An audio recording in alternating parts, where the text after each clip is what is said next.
আসসালামু আলাইকুম ওয়া রাহমাতুল্লাহি ওয়া বারাকাতুহু। প্রশ্ন, ঈদের নামাজ খেলার মাঠে হবে কি? উত্তর, খেলার মাঠ ছাড়া অন্য কোনো মাঠ যদি ব্যবস্থা না থাকে তাহলে ঈদের নামাজ খেলার মাঠেও হবে। প্রশ্ন, ঈদের নামাজের খুতবা যদি নামাজের পূর্বে পড়ে ফেলে তাহলে নামাজ সহিহ হবে কি না পুনরায় খুতবা দিতে হবে?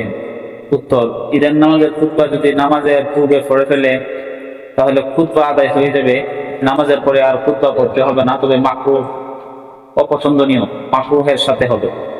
প্রশ্ন, ঈদের নামাজের পর মুসাফা এবং মুআনাকা করা জায়েজ কি? অনেকে এটা জরুরি মনে করেন, জরুরি কি এটা? উত্তর, ঈদের নামাজের পর মুসাফা এবং মুআনাকা এটা ব্যক্তিগত ব্যাপার, যদি কোনো ব্যক্তি করতে পারে, কিন্তু এটাকে জরুরি মনে করা বিদআত।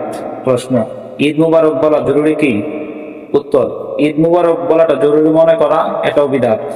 আর এমনিতে যদি হ্যাঁ সংস্কৃতি হিসাবে, সমাজের প্রচলন হিসাবে, নিয়ম হিসাবে বলে তাতে কোনো সমস্যা নেই, কিন্তু যদি জরুরি মনে করে তাহলে বিদআত।